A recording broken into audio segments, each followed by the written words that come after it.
প্রিয় শিক্ষার্থী, আশা করছি সকলেই ভালো রয়েছো। বুঝতে পারছি যে সকলেরই মনের অবস্থা ভালো নেই, কেননা সবাই একটা আশা নিয়েছিল যে হয়তো সুপ্রিম কোর্টের মধ্যে দিয়ে কিছু একটা আসবে, এতে করে এনএসডিএল-এর শিক্ষার্থীরা বেঁচে যাবে।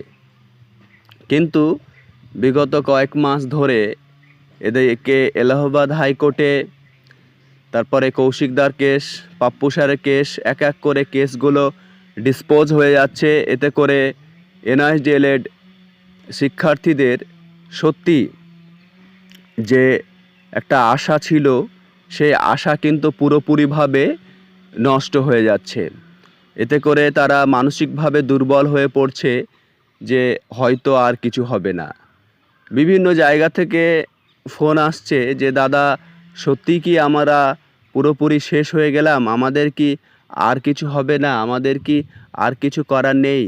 একটা আশা নিয়ে বসেছিলাম যে হয়তো আমাদের কিছু হতে পারে, কিন্তু আজকে দীর্ঘ ৩-৪ মাস কেটে যাওয়ার পর মনে হচ্ছে যে হয়তো আমাদের কিছু হবে না। এই দুর্বলতা কাজ করছে এনএসডিএল-এর শিক্ষার্থীদের।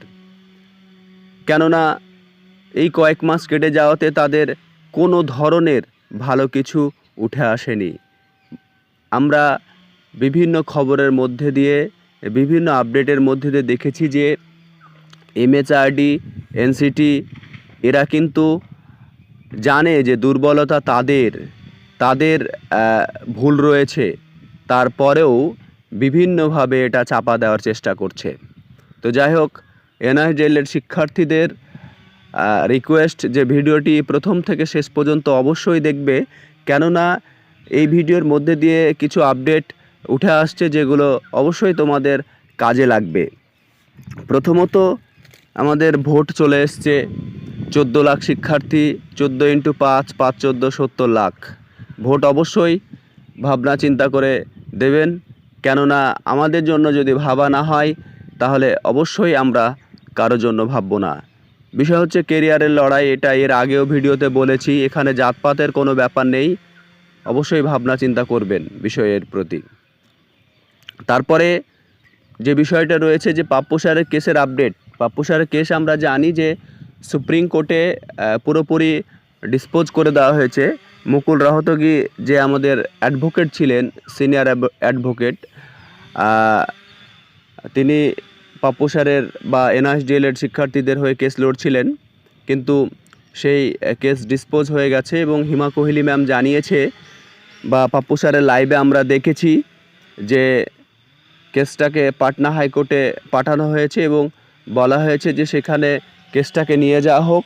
তারা যদি কোনো ধরনের কথা না শোনে, কোনো ধরনের কেস হয়তো দেখা যাচ্ছে সেখানে ডিসপোজ হয়ে গেল বা ডিসমিস হয়ে গেল, তাহলে সুপ্রিম কোর্টে পুনরায় এসপিএল দিতে হবে।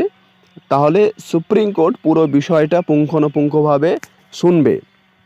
এটা কিন্তু হিমা কোহলি ম্যাম জানিয়েছেন। তাহলে একটা বিষয় স্পষ্ট যে আমাদের পাটনা হাইকোর্টে যদি কথা না শোনে, কিন্তু সুপ্রিম কোর্টে যদি যাওয়া যায় এই কেস নিয়ে, অবশ্যই পুঙ্খানুপুঙ্খভাবে সমস্ত বিষয় শুনবে। তাহলে এনএসডিএল-এর শিক্ষার্থীদের একটা সুরাহা হতে পারে। এটা গেল 1 নম্বর বিষয়, পাপ্পু স্যারের কেসের যে আপডেট রয়েছে। এবং পাপ্পু স্যার জানিয়েছে যে হোলির পর পাটনা হাইকোর্টে যে রিট দায়ের করা হবে, তারপরে দেখা যাক কি উঠে আসছে। 2 নম্বর যে বিষয়টি রয়েছে, কৌশিক দাসের যে কেস সুপ্রিম কোর্টে ডিসপোজ করে দেওয়া হয়েছে এবং সেই কেসকে কলকাতা হাইকোর্টে পাঠানো হয়েছে। সেই কেসের আপডেট সেভাবে নেই, তবে মানে টেন্টেটিভ বলা যায় যে সম্ভবত এপ্রিল মাসের মাঝামাঝিতে কৌশিক দাস কেসের শুনানি রয়েছে। তবে সেই কেসটাও যদি কলকাতা হাইকোর্টে কোনো ধরনের কিছু না হয়, তাহলে সেই কেস পুনরায় সুপ্রিম কোর্টে যেতে পারে। সেই মাধ্যমে গেলে যে হিমা কোহলির বেঞ্চ রয়েছে, সেখানে পুঙ্খানুপুঙ্খভাবে কেসটাকে শোনা হবে এবং সেই কেসের উপর বিচার বিবেচনা করা হবে। তারপরে যে বিষয়টি রয়েছে 3 নম্বর বিষয় এবং খুব গুরুত্বপূর্ণ বিষয়, যে আমরা জানি যে সুপ্রিম কোর্টে বিশ্বনাথ স্যার রিভিউ পিটিশনের জন্য যে কেস করা হয়েছিল, সেই কেস অবশ্যই এমনি ডিসমিস হবে।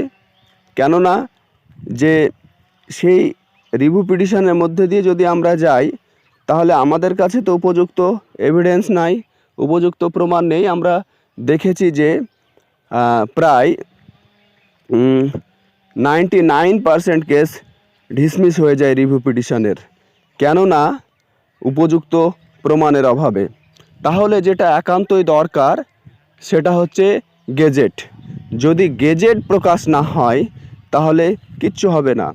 এখানে MHRD, NCT ও NIS এছাড়াও আমাদের যে কেন্দ্রীয় মন্ত্রক রয়েছে, তারা যদি কোনো ধরনের ভূমিকা গ্রহণ না করে তাহলে NCT গেজেট প্রকাশ করতে পারছে না। আমরা এলাহাবাদ কোর্টে দেখেছি, এলাহাবাদ কোর্টেও NCTর যে ছিল ক্লারিফিকেশান ছিল, সেখানে জানানো হয়েছে যে তারা গেজেট প্রকাশ করতে পারে, কিন্তু তাদের সময় লাগবে। তার মানে তারা মেনেই নিয়েছে যে ভুলটা তাদের। এবার বিষয় হচ্ছে, গেজেট যদি প্রকাশ না করে বা যতক্ষণ পর্যন্ত গেজেট প্রকাশ না হচ্ছে ততক্ষণ পর্যন্ত রিভিউ পিটিশানে গিয়ে কোনো লাভ হবে না। রিভিউ পিটিশানে যাওয়ার সঙ্গে সঙ্গে কেসটাকে ডিসমিস করে দেওয়া হবে এবং NISDL-এর শিক্ষার্থীদের যে ভবিষ্যৎ রয়েছে সেটা চিরতরে শেষ হয়ে যাবে। তখন আর কিছু করার থাকবে না। তাই আমাদের এইদিকে নন্দন সিং বোহরা স্যারের কেস দিল্লি হাইকোর্টে, এদিকে হোলির পর পাপ্পু স্যারের কেস পাটনা হাইকোর্টে, আর এদিকে চলছে কৌশিক দাসের কেস কলকাতা হাইকোর্টে। তাহলে এই কেসগুলোর আপডেট কি আসছে আমরাকে দেখতে হবে। তবে আমরা জানি যে সরকারের, আমাদের যে ভারতের যে আইন ব্যবস্থা অনেক ডিলে চলে, তারপরেও আমরাকে একটু ধৈর্য ধরে এতদিন ধরে যখন থাকতে পারলাম, আরও কিছুদিন আমরা ধৈর্য ধরে থাকব, আমাদের মনোবলকে দৃঢ় করব। আমরা ভেবেই নিয়েছি যে আমরা হেরে গেছি, তারপরেও আমরা আমাদের পথ চলা শুরু করেছি যাতে করে আমরা NISDL-এর শিক্ষার্থীরা কেরিয়ারের লড়াই এক ধাপ এগিয়ে যেতে পারি। এই ক্ষীণ আশা নিয়ে আমরা চলছি। অনেকের মনে হতে পারে যে আপনার এই গাল গল্প প্রয়োজন নেই, অসুবিধা নেই, যাদের ভালো লাগবে না। কিন্তু কেউ সংগ্রাম করছে, কেউ সঠিক ওয়েতে চলছে, তাদের অবশ্যই বাহবা দিতে হবে। কেননা হার জিত তো আছেই, তবে মানুষ চেষ্টা যদি করা ছেড়ে দেয়, হাল ছেড়ে দেয়, তাহলে সব কিছুতেই হার হবে। NISDL-এর শিক্ষার্থীদের বলি, তোমরা মনোবলকে দৃঢ় রাখো এবং আশা রাখো যে কিছু একটা হতে পারে, তবে ভালো কিছু উঠে আসবে। সময় লাগলেও একটা ভালো কিছু সুরাহা হবে, এ ব্যাপারে নিশ্চিত বলতে পারি।